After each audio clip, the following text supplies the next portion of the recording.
नमस्कार मित्रों, astro talkies में आप सभी का स्वागत है। जैसा कि आप सबको पता हो गया होगा कि गुरुदेव राशि परिवर्तन कर रहे हैं, तो इस राशि परिवर्तन से सभी 12 राशियों पर क्या प्रभाव पड़ने वाला है, इस बात को हम लोग समझेंगे कि जैसे मेष राशि है, वृषभ राशि है, जो हमारी समस्त 12 राशियां हैं, इन पर इस राशि परिवर्तन का क्या प्रभाव पड़ेगा।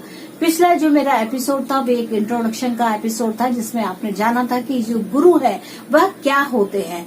गुरु हमारे शिक्षा है, गुरु हमारे परामर्शदाता है, गुरु हमें ज्ञान देने वाले हैं, गुरु हमें सही रास्ते पर लाने वाले हैं। तो यह जो गुरु का रोल है, एक कंसल्टेशन करने का जो काम है, यह हमें शिक्षा है। प्रोफेसर सारे के सारे टीचर्स, ये सब गुरु के अंतर्गत आते हैं। ये हमारे सब गुरु हैं जो हमें सही रास्ते पर डालने का प्रयास करते हैं। तो गुरु का जो यह राशि परिवर्तन है, यह मकर राशि को छोड़ करके कुंभ राशि में प्रवेश करने जा रहे हैं और यहाँ पर यह अपना निवास स्थान साल भर के लिए बनाएंगे। साल भर से थोड़ा सा ज्यादा, चाहे तो 12 महीने से ज्यादा, परंतु 13 महीने से कम का इनका कार्यकाल होता है। तो इस प्रकार ये जो गुरु हैं, ये अगर देखा जाए तो शिक्षा के एक सत्र को पूरा करते हैं। तो ये गुरु की बात होती है। तो आइए सबसे पहले जानते हैं कि समस्त 12 राशियों पर इस गुरु के गोचर का क्या प्रभाव पड़ने वाला है। तो जो मेष राशि के जातक हैं, मेष राशि वाले जातकों के लिए यह गुरु का गोचर उनके लाभ भाव से जाएगा, यानी कि एकादश भाव से होकर के जाएगा।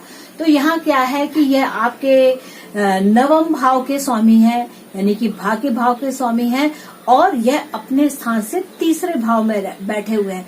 यानी कि भाग्य के को उज्जवल बनाने के लिए आपको काफी प्रयास करना पड़ेगा और आप इस काम को कर सकते हैं। आप मेहनत करेंगे, आपको भाग्य का सहयोग मिलेगा, आपको ऐसे टीचर्स मिलेंगे जिनके साथ आप काम करेंगे तो आप अपनी मनचाही इच्छाओं को पूर्ण कर सकते हैं। इसके साथ ही साथ क्या है, यह जो गुरुदेव है वह मेष राशि वाले जातकों के लिए उनके द्वादश भाव के भी स्वामी हैं।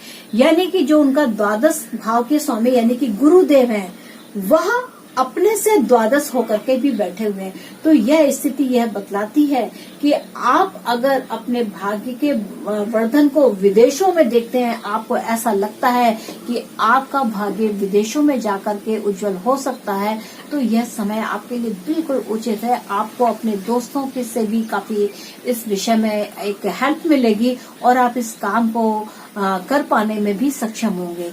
तो ये जो मेष राशि वाले जो जातकों के लिए कहा जा सकता है कि उनकी शिक्षा को लेकर के जो इच्छाएं हैं, जैसे फॉरेन में पढ़ना या विदेश जाकर के शिक्षा को ग्रहण करना, तो इस तरीके के यहाँ पर यह समय होगा। यह 1 वर्ष आपके लिए विदेशों में शिक्षा प्राप्त करने के लिए एक उत्तम समय होगा। आइए बात करते हैं वृषभ राशि की। वृषभ राशि वाले जो जातक हैं, उनके लिए यह जो गुरु का गोचर है, उनके 10वें भाव से होकर के जाता है। यानी कि अगर कहा जाए तो कैरियर का क्षेत्र, आपके पिता के घर का कहा जाए, आपके पिता के धन का, पिता की फैमिली से संबंध रखता है, तो गुरुदेव आपके 10वें भाव से जाते हैं।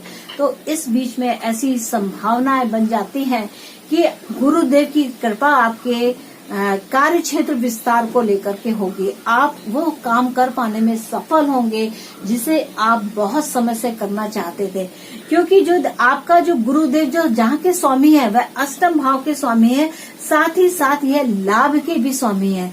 और लाभ के स्वामी का 10वें में होना, यानी कि कैरियर में लाभ यहाँ पर 100% दिखाई देता है कि यहाँ पर आपको कैरियर के क्षेत्र में आपको विशेष प्रकार की सफलता मिलने वाली है। और अगर आपकी किसी भी प्रकार से गुरु की महादशा चल रही है, तो यह समय आपके लिए विशेष रूप से कैरियर को लेकर के विशेष रूप से लाभकारी रहेगा। साथ ही साथ अगर आप कहीं जीवन साथी के परिवार से संबंध रखते हैं और या आप कुछ वसीयत जैसी बातों के विषय के आप अगर इस समय पर आप देखेंगे, तो ऐसी भी संभावना है कि आपको वसीयत में भी लाभ मिल सकता है। तो आइए अब बात करते हैं मिथुन राशि की। मिथुन राशि वाले जो जातक हैं, उनके लिए यानी कि मिथुन राशि यानी कि कम्युनिकेशन की राशि, यानी कि हमारे पड़ोस में कहा जाए तो जो मिथुन राशि है वह लेखन का भी कार्य करने वाली होती है। तो कहा जाए कि ये हंसमुख स्वभाव के होते हैं, बुध इनके स्वामित्व होता है।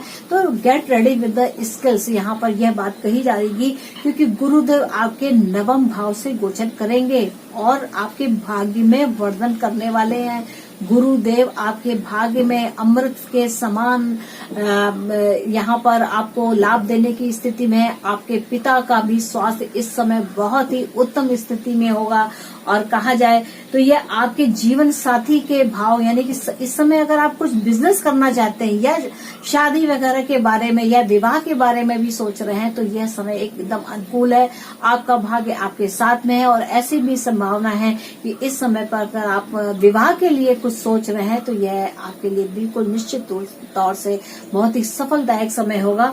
और यह आपके लिए आपके कैरियर के भी स्वामी है। तो इस समय पर आपके कैरियर में भी कुछ एक विशेष प्रकार का उछाल सा आएगा। हालांकि अभी यह पूर्ण लाभ नहीं मिलेगा, पूर्ण लाभ आपको 1 साल के बाद में मिलेगा। तो इस समय पे कहा जाए तो आपका भाग्य का वर्धन यहाँ पर होता हुआ सब दिखाई दे रहा है। और यहाँ पर अगर आप देखेंगे कुछ, अगर आप पार्टनरशिप्स करते हैं, विवाह करते हैं तो भी यह आपके लिए एक उत्तम समय होगा। तो इस समय का, यानी कि इस 1 वर्ष का पूरी तरीके से आप लाभ उठाएं।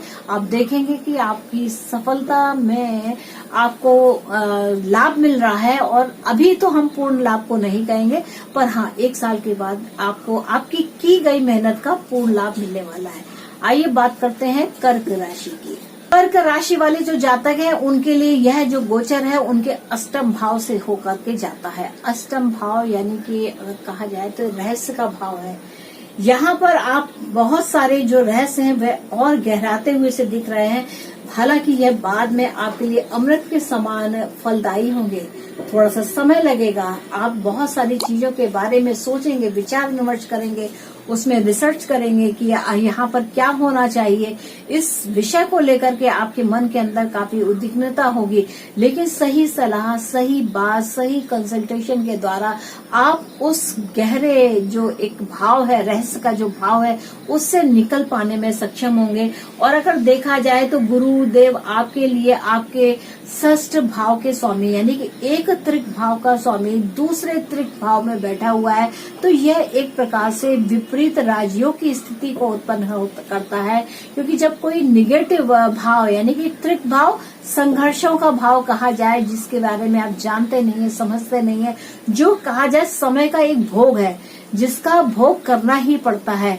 तो एक त्रिक भाव का स्वामी दूसरे त्रिक भाव में बैठा हुआ जब होता है तो यह एक विपरीत राज्यों की स्थिति को जन्म देता है। तो यहाँ पर कुछ ऐसी स्थितियां हैं कि आपको विपरीत राज्यों का पूर्ण लाभ मिलेगा। हालांकि थोड़ी प्रॉब्लम्स आएंगी, पर आप उससे निकल जा पाने में सक्षम होंगे। बात करते हैं सिंह राशि की। सिंह राशि वाले जो जातक हैं उनके लिए यह जो गोचर है उनके सप्तम भाव से जाता है, यानी कि जीवन साथी के भाव से होकर के जाता है। यहाँ पर आपको जीवन साथी के संबंध में कुछ विशेष बातें मिलेंगी। जीवन साथी आपका काफी सहयोगी होगा, क्योंकि यह एक गुरुवादित्य योग भी बनाता है कि जिस प्रकार से गुरु जी सिंह राशि को देख रहे हैं, तो गुरु का प्रभाव जो है वह आपकी लगन पर भी हो रहा है। यानी कि गुरुदेव आपको बिल्कुल सेंटर में देख रहे हैं कि आप क्या क्या कर रहे हैं, और आवश्यकता पड़ने पर वह आपको टोकेंगे भी, आपको रोकेंगे भी, या आपको ऐसी सलाह देंगे कि you do this things like this. इस तरीके से गुरुदेव आपको सलाह देंगे। अब गुरु की यहाँ पर आपको आज्ञा का पालन तो अवश्य ही करना होगा, क्योंकि गुरुदेव एक ऐसे हैं। और सूर्य की अगर बात कही जाए, सिंह की अगर बात की जाए, तो एक गुरु ही एक ऐसे होते हैं जहाँ पर कि सिंह को एक बार सोचना पड़ता है कि वेदर आई डू और नॉट डू। तो इस तरीके की बात है, इसीलिए इसको गुरुवादित्य योग भी कहा जाता है। मेरी गुरु और आदित्य का योग होता है, इस तरीके से इसे कहा जाता है। और कहते हैं कि यही एक वो जगह होती है, यही वो एक भाव होता है जहाँ पर कि सूर्य जो है वह थोड़े ठिठके हुए से महसूस करते हैं कि नहीं, गुरु जी कह रहे हैं तो I have to think like this. तो और गुरु जो है वह आपके पंचम भाव के स्वामी है, साथ ही साथ आपके अष्टम भाव के भी स्वामी है। यानी कि बहुत सी ऐसी इच्छाएं होंगी या संतान के संबंध में, शिक्षा के संबंध में, वह आप अपने जीवन साथी के सहयोग के द्वारा उसे पूर्ण कर पाने में सफल होंगे। बात करते हैं कन्या राशि की। कन्या राशि वाले जो जातक है उनके लिए यह गोचर षष्ठ भाव से जाता है। यहाँ पर आपको विशेष रूप से देखना होगा कि आपके जीवन साथी का स्वास्थ्य के बारे में आपको यहाँ पर विशेष ध्यान देने की आवश्यकता है। हो सकता है कि इस बीच में उनको लीवर से संबंधित, उनके खाद्य जो उनका तरीका है, पेट के संबंधित, पेट से, किडनी से संबंधित विषय में यहाँ पर कुछ आपको निगेटिव प्रभाव दिखाई दे। लेकिन चूंकि यह जो ग्रह है यानी कि गुरु ग्रह, वह अमृत की राशि में बैठा हुआ है, यानी कि अमृत कलश के समान है। तो यहाँ पर अगर कुछ प्रॉब्लम्स भी हैं तो उनका सॉल्यूशन भी है, कि गुरुदेव जो है वह नैतिकता से लाभ ही देने वाले होते हैं, वह बुरा प्रभाव कम ही देते हैं। तो यहाँ पे ये लाभ की स्थिति बना रहे हैं, तो यानी कि कोई प्रॉब्लम्स भी हैं, then there is also a solution. और गुरुदेव साथ ही साथ आपके चौथे स्थान के स्वामी है। यहाँ पर आपको अगर देखा जाए तो माँ के स्थान से संबंधित, आपके घर से संबंधित, आपके सुख के साधन जो हैं उसमें थोड़ी आपको मेहनत करनी पड़ेगी। मेहनत यहाँ पर अत्यधिक है और अटूट मेहनत करनी पड़ेगी, और आप उन संघर्षों में विजयी होकर के निकलेंगे। और यह जो एक साल है यह आपके लिए विशेष रूप से कल्याणकारी सिद्ध होगा।